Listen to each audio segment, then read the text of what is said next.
राम के मंदिर का पूजा पाठ होना है, वहां पर 25,000 से ज्यादा यज्ञ का स्थान चयनित किया गया है। आपको याद होना चाहिए कि हम किसके वंशज हैं। हम महाराजा सुहेलदेव राजभर, जिन्होंने अयोध्या को भी संरक्षित करने का प्रयास किया था। जब अयोध्या जैसे मंदिर को तोड़ने का बंदोबस्त विदेशी आक्रांताओं ने बनाया था, तो उस दौरान कोई नहीं दिखा था। अगर दिखा तो चक्रवर्ती सम्राट राष्ट्रवीर राजभर महाराजा सुहेलदेव राजभर जी उसको अयोध्या को बचाए थे। ऐसे जिसने इस देश की रक्षा किया, जब इस देश में मां बहनों की इज्जत लूटी जा रही थी, जब इस देश में बच्चों का सर कलम किया जा रहा था विदेशी आक्रांताओं द्वारा, तो इसी देश के बहुत सारे राजा परास्त हो गए। लेकिन इसी देश में रहने वाले 585 राजा में 165 राजा राजभर समाज के लोग थे। और आज के लोग पूछते थे कि राजभर कौन होता है? अरे जिसने इस देश की रक्षा किया, जिसने इस देश के मातृत्व की रक्षा किया, जिसने इस देश की मां बहनों की लुट रही इज्जत को बचाने का प्रयास किया, जिसने इस देश की सीमाओं की रक्षा किया, ऐसे समाज से लोग पूछते हैं, चंद चाटुकार लोग, कि राजभर समाज कौन होता है। एक शेर पैदा हुआ इसी धरती पर, एक शेर 1000 साल बाद पैदा हुआ, जिसका नाम ओम प्रकाश राजभर। उन्होंने कहा, अगर इस देश में ब्राह्मण की पहचान है, यादव की पहचान है, पाल और प्रजापति की पहचान है, तो मैं वो दौड़ पैदा कर दूंगा। क्या कोई भरवा नहीं कहेगा, कोई कहेगा तो राजभर जी राजभर। हम लोगों ने मेहनत किया, आपने संघर्ष किया, अपने कंधे पर गमछा टांगा, अपने दरवाजे पर पीला गमछा लगाया, आपने अपने दरवाजे पर पीला झंडा टांगा, आपने रैली किया, धरना किया, प्रदर्शन किया और बूथ पर जाकर के चुनाव निशान छड़ी का बटन दबाया। जब चुनाव निशान छड़ी का बटन दबाया आपने, तो देश की राजनीतिक पार्टियों के पैरों तले जमीन खसक गया कि जिसकी संख्या नहीं थी उसकी आबादी 4.5 करोड़ इस प्रदेश और देश में कहां से आ गया।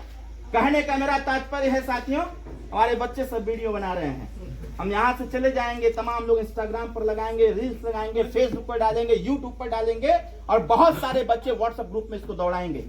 एक बात मैं जरूर कहना चाहता हूँ, आपका इंस्टाग्राम और रील्स ट्रेंडिंग में कब आता है? जब आप #राजभर जी लिखते हो, तब आपका इंस्टाग्राम का वीडियो ट्रेंडिंग में आता है।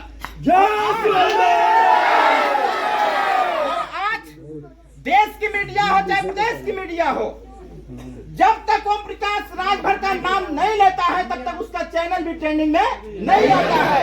ऐसा कोई करके दिखाने का काम किया है तो आप लोगों ने करके दिखाने का काम किया। आप लोगों की मेहनत, आप लोगों की एकता और संगठन की देन है। जब आपने मिलकर के अपने चुनाव निशान छड़ी पर बटन दबाना चालू किया, जब आपने दूसरों की रैली में जाना बंद कर दिया, अपनी रैली करना चालू किया, तो देश के नेताओं की आंखें खुल गई। उन लोगों ने कहा कि भारतीय संविधान के अधिकार के तहत अगर इस देश में राजभर समाज रहता है, गरीब समाज रहता है, तो इसका भी हिस्सेदारी इसको मिलना चाहिए। ये लड़ाई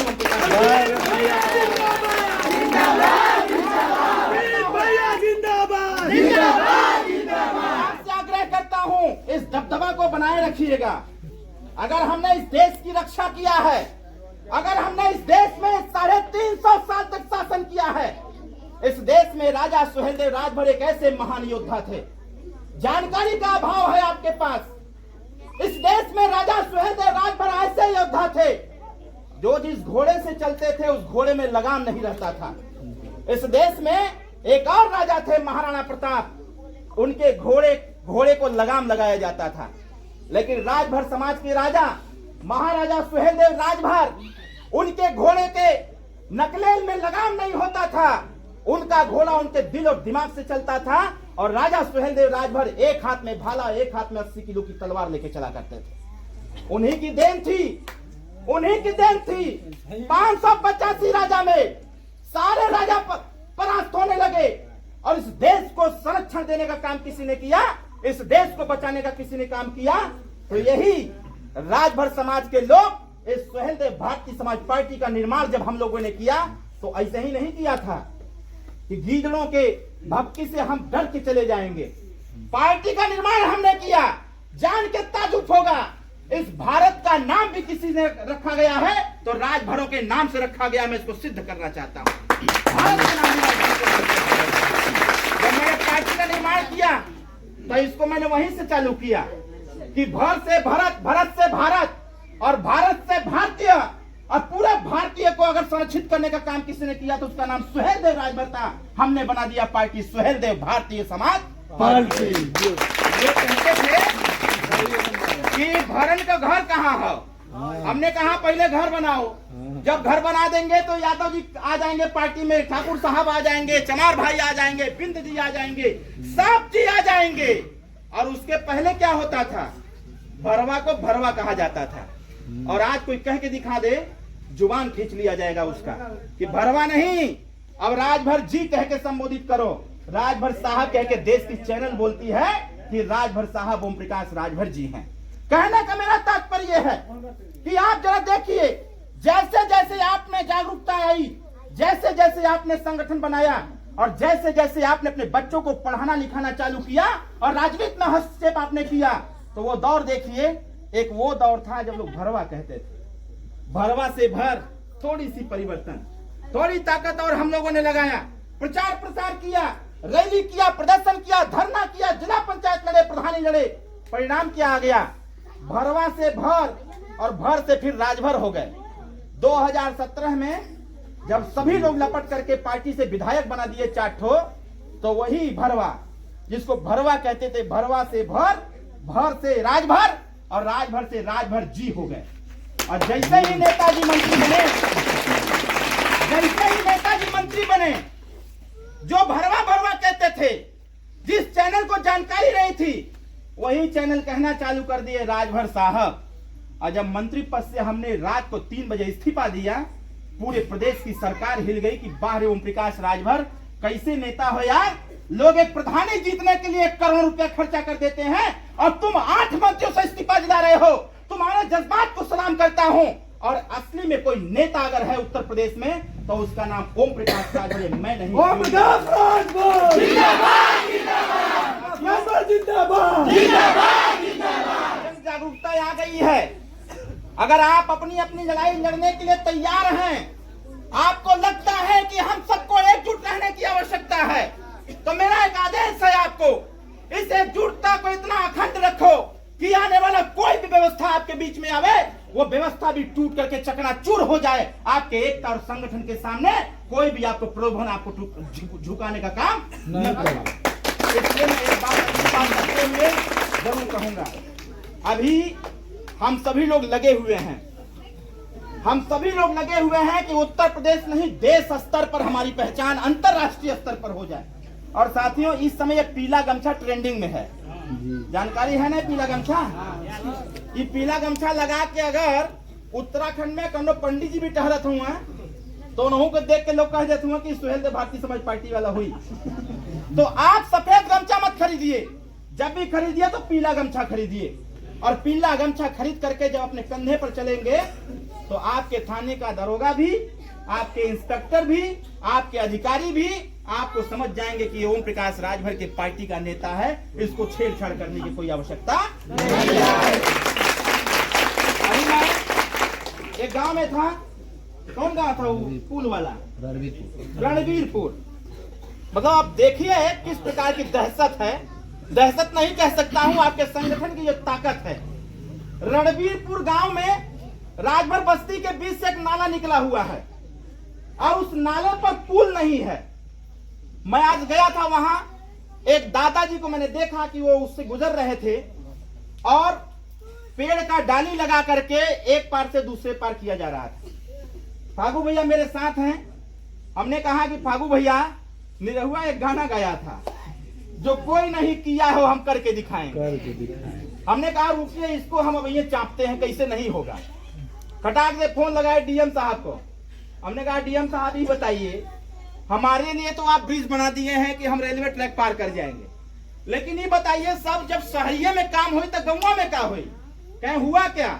हमने कहा वहाँ पुल की व्यवस्था नहीं हो पा रही है, गांव के बच्चे जो हैं, स्कूल की जाने वाले बच्चे, उसी पेड़ के डाली को पकड़ करके लोग पार करते हैं, ये तो बड़ा दुर्भाग्यपूर्ण है। डीएम साहब ने कहा कि मैं इसको तुरंत दिखवाता हूँ, और हमको लगता है कि इसके पहले परदहा जाते जाते एक्सीएन का फोन आ गया कि सर अगर वहां का कोई डिटेल हो तो भेज दीजिए और 2 महीना में पुल बनवा के रेडी कर दिया जाएगा।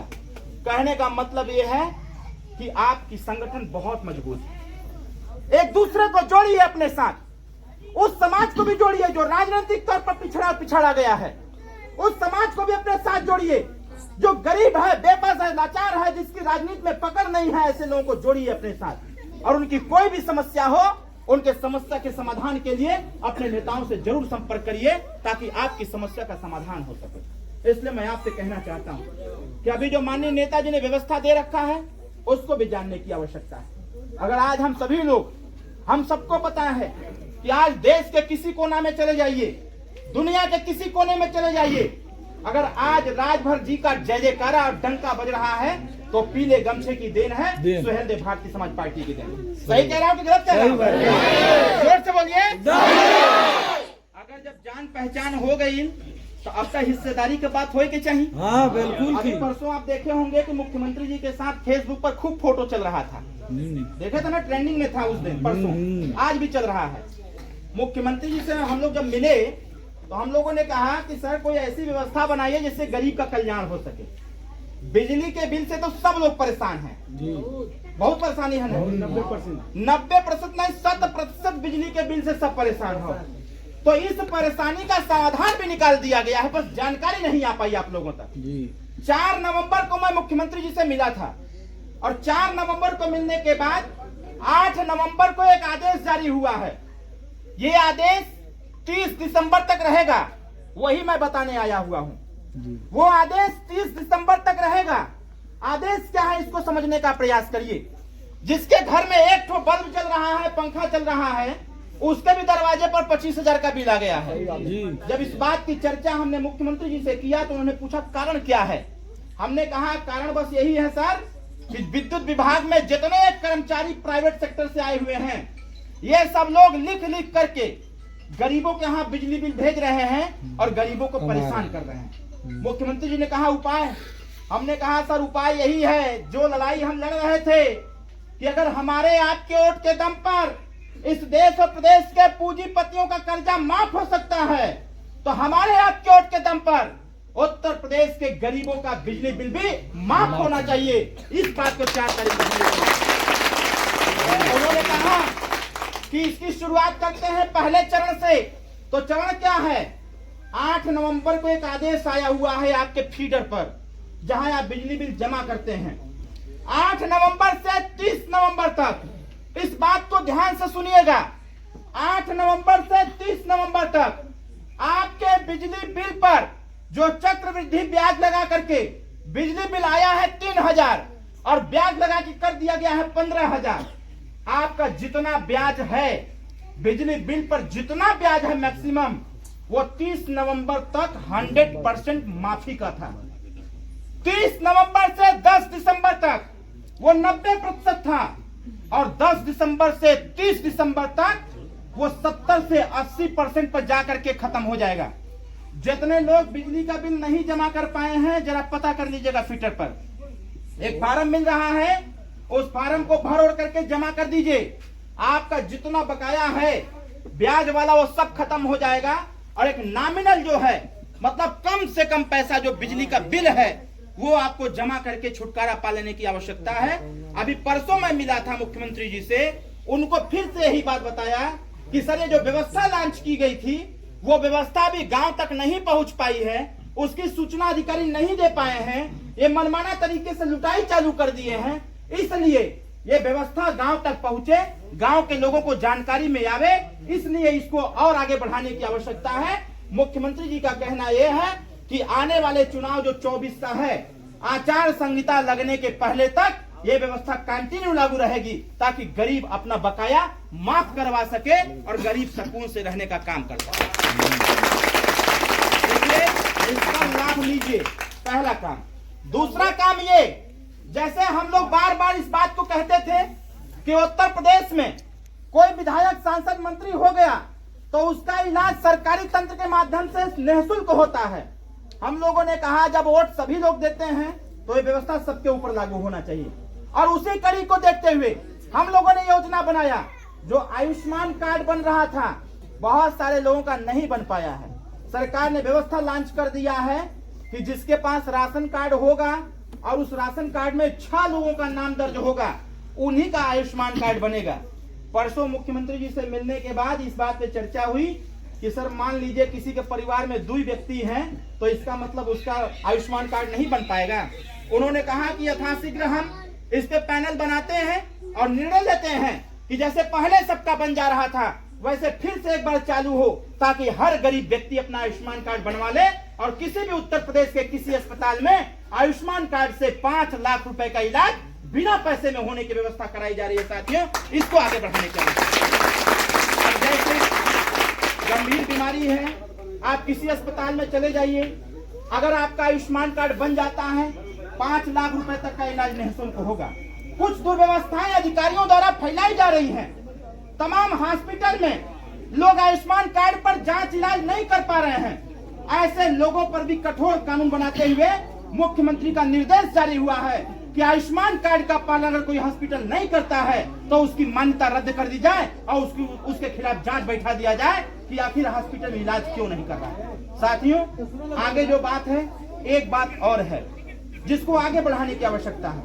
जैसे छोटे छोटे बच्चे हैं, अगर इनको कॉन्वेंट में पढ़ाने की व्यवस्था कर जाए, आप व्यवस्था करेंगे तो पढ़ाई लिखाई में पैसा लगेगा, लेकिन अभी पिछले साल इसी साल से एक व्यवस्था लागू किया गया है कि गांव गरीब के बच्चे अच्छी पढ़ाई कैसे कर पाएंगे। जैसे हम लोग मंच से बोलते थे कि एक समान शिक्षा लागू हो जाती, गरीब अमीर का बेटा एक साथ पढ़ता तो शिक्षा के व्यवहार में परिवर्तन होता। एक व्यवस्था लॉन्च हुई है अटल आवासीय विद्यालय का। अटल आवासीय विद्यालय में कोई अमीर का बेटा नहीं पढ़ेगा, अटल आवासीय विद्यालय में गरीब का बेटा पढ़ेगा और उसमें पढ़ करके कक्षा 12 तक पढ़ाई करेगा और उसके बाद की व्यवस्था फिर की जा रही है ताकि गांव गरीब के बच्चे अच्छी पढ़ाई कर पाए। अटल आवासीय विद्यालय में मार्च, अप्रैल और मई 3 महीने में एडमिशन होगा। हमारे युवा साथी हैं, इसका ध्यान रखेंगे।